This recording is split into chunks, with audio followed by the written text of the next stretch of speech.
The first time Chloe saw her mother, it was at a birthday party for someone else.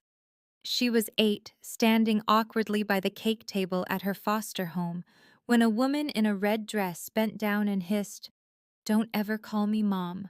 I never gave birth to you." Everyone else thought the woman was a distant aunt, but Chloe knew better. That coldness in her eyes wasn't unfamiliar, it was inherited. She had no photos, no stories, no explanation, just a name scratched on a birth certificate and a face that turned away every time she got close. Why did her own mother pretend she didn't exist? If this story stirs something inside you, hit the like button, subscribe, and share your thoughts in the comments. You won't want to miss how Chloe rewrites her fate. Chloe wasn't raised with lullabies or bedtime kisses. She grew up in a children's group home on the outskirts of Michigan, passed from one foster family to another, like a suitcase no one wanted to unpack. Her early memories were filled with hospital visits, caseworkers, and the quiet ache of being forgotten. All she ever knew about her parents was that her mother had signed off her rights before Chloe's first birthday. Her case file said, "Abandonment under distress." But Chloe never bought that. There were rumors, an affair, a scandal, a payoff. Some whispered that Chloe was the product of something shameful, a child meant to disappear. And that's exactly what she did. But Chloe was smart, observant. She didn't ask for much, just the truth. By the time she turned 23, she had a degree, a job in digital marketing, and an old camcorder gifted by her last foster father. One night, while cleaning it out, she found a hidden mini tape. What was on it would shatter everything she believed about her identity and ignite the fire for a revenge she never thought she'd seek. As Chloe rewinds the tape and presses play, long-buried secrets begin to surface and a dark family past takes shape. The tape clicked as it slid into the old camcorder. Chloe's fingers trembled, not because she expected anything specific, but because it felt like something forbidden, something sacred. The screen buzzed to life, and then there he was. A man in his 60s, silver hair and warm eyes, seated on the worn-out couch they used to sit on together. Her last foster dad, Ray. "Hey kiddo," he said to the camera. "If you're watching this, I'm probably gone, but you deserve to know the truth." That night, Chloe didn't sleep. The video revealed something she had only speculated. Her mother, Eleanor Whitaker, was from one of the oldest, most respected families in town. Church-going, wealthy, and obsessed with appearances. Eleanor had an affair in her late 20s with a married real estate tycoon named Preston Granger, Chloe's biological father. When Eleanor got pregnant, her family forced her into silence. The scandal would have ruined her father's election campaign, so Chloe was sent away hours after birth. Ray didn't know the details at first, but he confessed in the video that he had once met Eleanor in secret years ago when she came by the group home for a donation visit. "She stood 5 feet from you and couldn't even look at you," Ray said, visibly angry. "Said you were the mistake that wouldn't stay buried." I wanted to punch her. Chloe's stomach turned. She had spent years trying to be good enough at school and jobs with friends, hoping somehow someone would see her and say, "There you are. I've been looking for you." But now she realized the truth was much worse than being forgotten. She had been erased on purpose. Chloe's childhood was never stable. She was a quiet, curious child, often sitting at the edge of playrooms, watching the others bond with their real families. Whenever someone asked, "Where are your parents?" she would smile and say, "I don't know. Maybe in California." It was the first state she learned to spell, because it sounded far enough to feel safe. She remembered a time when a foster mother accused her of stealing a bracelet. Chloe was 12. She hadn't touched the bracelet, but no one believed her. She was sent back to the group home without so much as a conversation. That day, Chloe sat by the window and decided something quietly inside she would never beg to be chosen again. At 14, she started working under the table, tutoring, delivering papers, babysitting. She saved every cent, learned how to cut her own hair, how to sew her school uniforms to last longer. No one ever taught her how to balance a checkbook, but she figured it out. No one explained college applications, so she lived in the library and taught herself. When she got into college on a full scholarship, she didn't tell anyone. She packed her bags and left quietly like a ghost, exiting someone else's story. And yet, even after all that, Chloe still found herself scanning strangers' faces in airports, wondering if one of them might look like her.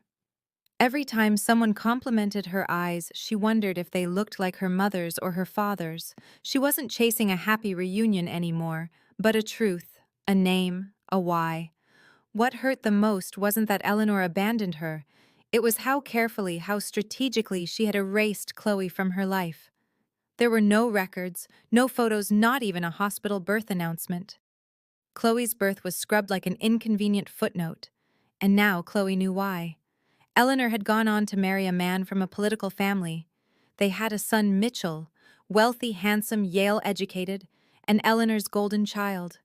He got everything Chloe never did: a home, a legacy, a last name with power behind it.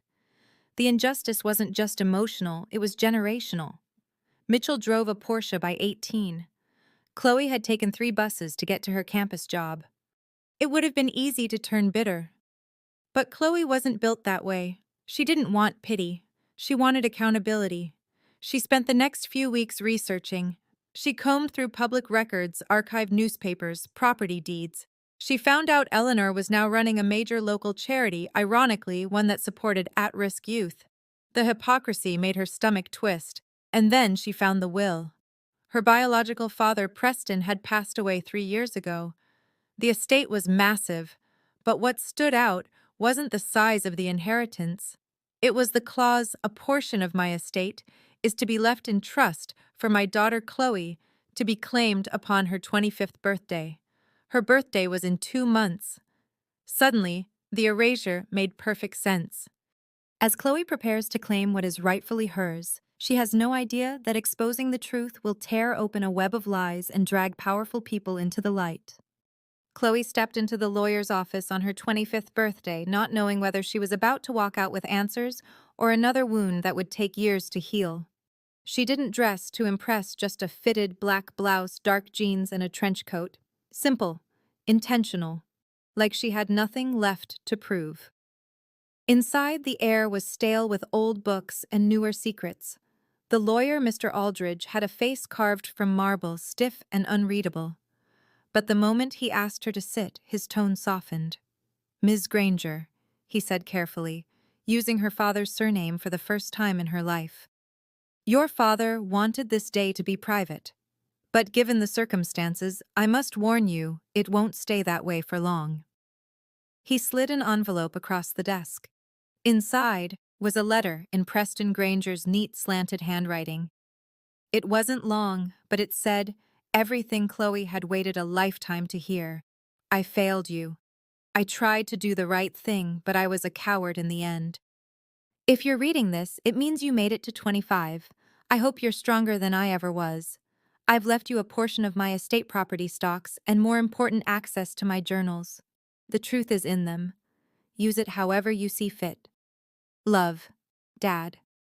Chloe sat in silence, the letter trembling in her hand. She didn't cry. Not because she didn't want to, but because there was too much to process. She wasn't invisible. Not completely. Someone had loved her. Someone had remembered. The estate transfer went quietly for a moment. She moved into one of the lesser-known properties. Preston had owned a lakeside cabin outside Traverse City. There she pored through the journals, leather-bound volumes spanning 20 years. In them, Preston chronicled the affair with Eleanor, her pregnancy, and the pressure from the Whitaker family to handle it discreetly. He had fought at first, even offered to raise Chloe himself, but Eleanor refused. "This baby," she wrote in a letter he had saved, "would be the end of me. Of us. She cannot exist." The entries turned darker. Preston had tried multiple times to reach Chloe, but Eleanor's father used his political connections to block legal claims. Preston caved to threats. He chose silence. Money. Chloe read every word until her hands hurt. The betrayal was layered not just from Eleanor, but from everyone who had the power to change things and didn't. But then came the real twist. In one of the later journals, Preston wrote about a private investigator he had hired. "In case anything happens to me," he wrote, This man knows everything. He has the evidence. If Eleanor or her family tries to contest Chloe's inheritance, he'll burn the whole thing down. Chloe tracked the investigator down. His name was George Mathers, now retired, living in Ohio. When she met him, he was in his 70s, sharp-eyed, and more than ready to talk. "I always wondered if you'd come," he said, handing her a flash drive and a folder thicker than any case file she'd ever seen. "Your dad paid me well to get the truth. And girl, it's uglier than you think." The folder contained everything: signed agreements, financial records, private letters, even a DNA test Preston had done secretly while Eleanor was still pregnant. And then, something she hadn't expected: a medical record indicating Eleanor had suffered complications during birth and had been treated at a private maternity clinic under a fake name. It meant her birth wasn't just hidden, it was buried. Chloe stared at the document, heart pounding. It wasn't just about inheritance anymore. It was about truth, justice, dignity. And just as she was beginning to grasp the weight of what she held, the story leaked. Someone from the estate team had tipped off a gossip site. The headline spread like wildfire: "Illegitimate daughter of Preston Granger surfaces inheritance battle brewing with political heiress Eleanor Whitaker." Suddenly, her phone wouldn't stop ringing. Journalists, bloggers, even old foster families trying to reconnect. But the worst came from Mitchell, her half-brother. He messaged her directly: "I don't care who you are. Crawl back to wherever they found you. You're not ruining this family's name." That was his first mistake. The second was underestimating Chloe. Instead of hiding, Chloe held a press conference. She stood on the steps of the courthouse, poised and unapologetic, and read a portion of Preston's letter aloud. Then she did something no one expected. She handed the press copies of the documents. Her calm delivery didn't just captivate, it enraged those who had tried so hard to erase her. Eleanor's charity board immediately distanced itself. Political donors began pulling out. And within 24 hours, Eleanor was trending online for all the wrong reasons. But it wasn't enough. Chloe filed a motion to challenge Eleanor's control over the remainder of Preston's estate, arguing that concealment of a rightful heir violated the terms of the will. The case was accepted. A court date was set. And then came the final blow. George, the private investigator, revealed he had secretly recorded one of Eleanor's conversations with Preston, an audio file in which she said, "If Chloe ever finds out about any of this, I'll deny it until my last breath." She was never my daughter. The recording was admissible in court. Chloe now had a weapon her mother couldn't deny or discredit. She had walked into the fire, and instead of burning, she had become the spark. In the courtroom where Chloe faces Eleanor, blood ties unravel and long-buried secrets explode into public view. The courtroom was cold in that sterile, performative way. Marble floors, tall windows, stiff-backed benches that made no room for comfort or empathy. Chloe sat at the plaintiff's table, her hands folded in her lap, trying to steady the tremble in her fingers. Across the room sat Eleanor Whitaker, pristine in her ivory suit, face blank and unreadable. If there was any flicker of maternal recognition in her eyes, Chloe couldn't see it. The judge, an older black woman with sharp features and a reputation for cutting through drama, adjusted her glasses. "Let's begin." And just like that, Chloe found herself facing the woman who had brought her into the world only to pretend she never existed. Eleanor's legal team was ruthless. They argued that Chloe's inheritance was a misinterpretation, that the will had no clear proof of Chloe's identity, and that any documents presented could be forged, outdated, or obtained unlawfully. But Chloe's lawyer, a steady, gray-bearded man named Hector Ruiz, rose with the calm authority of someone who knew he held the sharpest sword. He started slow birth certificates, then the DNA test. He moved to letters, journal entries, voice memos, and finally he played the audio. The room went quiet. You could hear someone breathing too loudly in the back row. "If Chloe ever finds out about any of this, I'll deny it until my last breath. She was never my daughter." The words hung in the air like smoke. For the first time during the trial, Eleanor's expression broke. Her eyes flinched, her lips tightened. Mitchell, seated beside her, whispered something into her ear, but her hand shot up, shutting him up with the same silent command that had erased Chloe years ago. It wasn't denial, it was panic. Still, Eleanor struck back. When she took the stand, her voice was firm, deliberate. I was young, I made mistakes, but I was pressured, threatened. I did what I had to do to survive in a world that doesn't forgive women for one misstep. She turned toward the jury. I don't deny that Chloe exists, but being a biological parent doesn't make you a mother. I wasn't capable. I wouldn't have been a good mother to her. I was protecting both of us. It was a performance. And for a moment, Chloe could see how people believed her. She spoke in poetry, in absolution, in calculated grief. But Chloe had lived the silence. She had crawled through the gaps left by Eleanor's protection. She knew what it meant to be thrown away. When it was her turn to speak, she stood. She didn't have a statement prepared. She had truths, raw and sharp. I never needed her to raise me. I just needed her not to lie, Chloe said, voice steady. I've lived 25 years wondering why I wasn't enough, and now I know it was never about me. It was about image, status, politics, control. She stepped toward the jury, her fingers trembling but her spine straight. My birth wasn't a mistake. It was a choice that someone regretted. But I'm here. I exist, and I won't be hidden anymore. The trial lasted 3 days. On the second evening, Chloe sat in her rented apartment watching the sunset over Lake Michigan. She thought of Ray, her late foster father, of the night she broke her arm and he slept on the hospital floor just to hold her hand. He wasn't blood, but he had been more of a parent than Eleanor ever tried to be.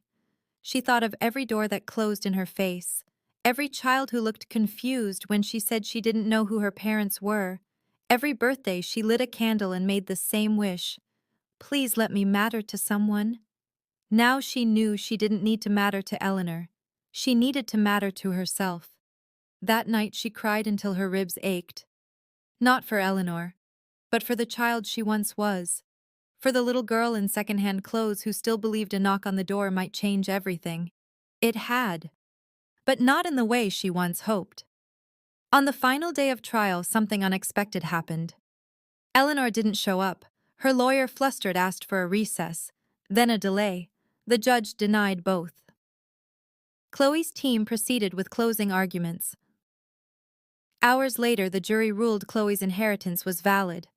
Preston's will stood, and Eleanor's concealment had constituted deliberate obstruction of a rightful heir's legacy.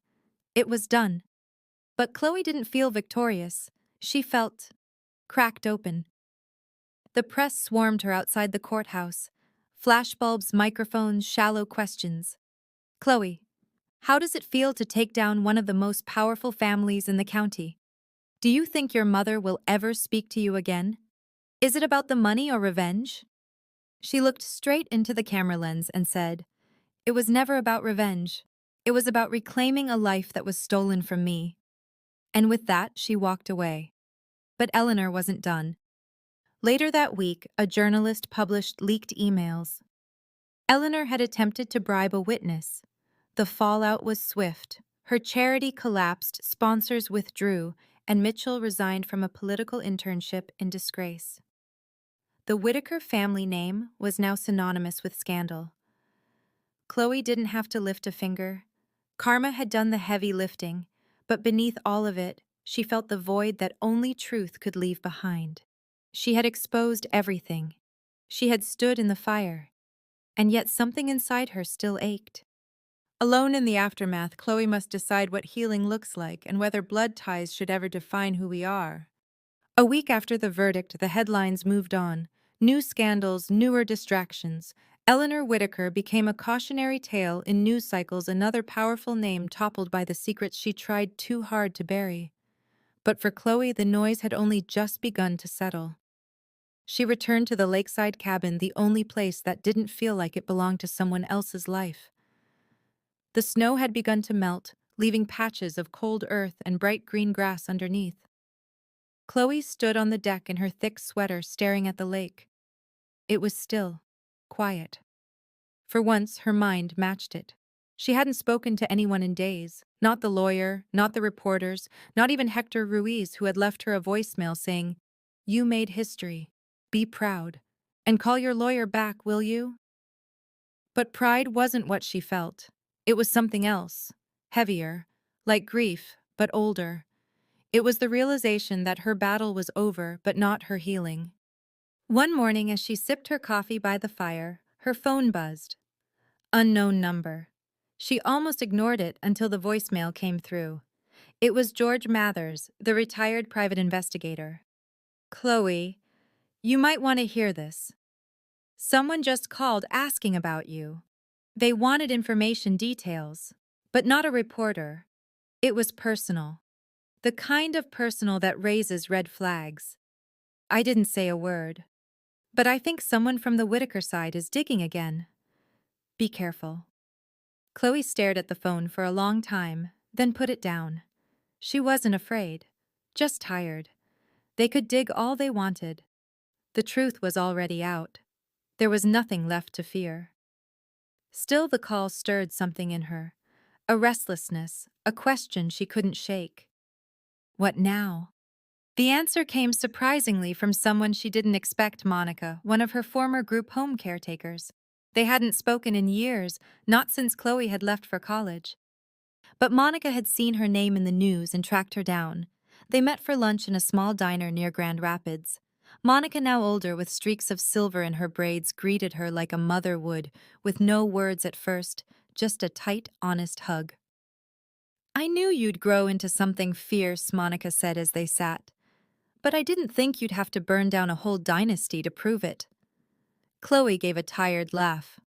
Wasn't exactly the plan. Over grilled cheese and tomato soup, Monica listened. No interruptions, no judgment. When Chloe finished talking about the case Eleanor, the inheritance, the fallout, Monica reached across the table and said something that struck deeper than any headline: you won. But that doesn't mean you have to keep fighting. You've earned rest, but more than that, you deserve peace. That night, Chloe went home and took out the last thing left in her safe, a letter Ray had written her before he died. She'd read it before, but this time it landed differently. Kiddo family's a tricky thing. People think blood makes it, but blood only ties you to a beginning. The rest, that's yours to write. You get to choose who you call home, and when you do, hold on with both hands. Chloe folded the letter, slowly pressed it to her heart, and finally felt the crack in her chest begin to close. The next morning, she made a decision. She took a portion of her inheritance, just enough, and created something new. The Haven Project, a foundation that provided scholarships, therapy, and legal support for kids aging out of the foster system. The rest of the money, she placed it in trust, anonymous. Let the lawyers sort it out. She was done letting money define her worth. As for Eleanor, Chloe never reached out. Not because she hated her, but because there was nothing left to say. Closure didn't always come with a conversation. Sometimes it came with a choice to walk away without needing to be understood. On her last night at the cabin, Chloe stood by the fire pit, watching the sparks climb into the night sky. She wasn't the hidden daughter anymore. She wasn't the mistake someone tried to erase. She was Chloe Granger. She had her name, her truth, her future. And it belonged entirely to her. But as Chloe reclaims her life, the world responds, and the consequences of her actions ripple outward in unexpected ways. The first thing Chloe did after launching the Haven Project was send an open letter to the press. She didn't name names, she didn't mention Eleanor Mitchell or the Whitakers, but every word dripped with undeniable clarity. To every child who was told they didn't belong, this is for you. To those erased from their own stories, I see you. I was you. And I built this so you never have to walk alone again. The letter went viral. Former foster youth social workers and advocates flooded her inbox with support. Major publications picked it up. News anchors who once speculated whether she was just a gold digger with a good lawyer were now hailing her as a voice for the forgotten.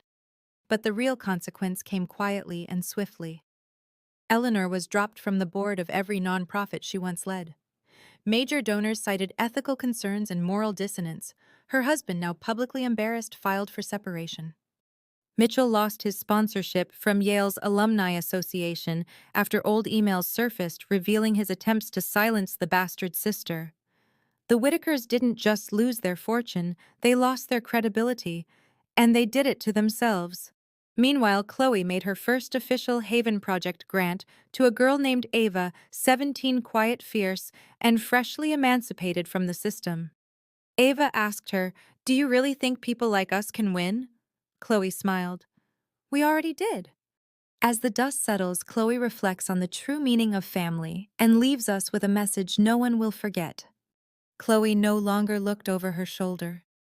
The weight of being forgotten had lifted not because someone finally claimed her, but because she claimed herself. No longer defined by absence, secrecy, or rejection, she lived each day with intention, purpose, and the quiet confidence of someone who had walked through fire and refused to burn. She still visited the lake sometimes, not to escape, but to reflect, to remember the girl who once stood at that very edge, hoping the world would one day see her. Now she was the one doing the seeing for herself and for others like her. She no longer needed to be anyone's daughter to feel whole. She was proof that family isn't always about blood, it's about truth, love, and the people who choose to show up. So if you've ever felt like you didn't belong, know this: you are not invisible, you are not disposable, and you are absolutely enough. If Chloe's story touched something in you, don't keep it to yourself. Like, comment, or share your own journey. And if you're ready for more stories of strength and healing, hit subscribe. You're not alone, not anymore.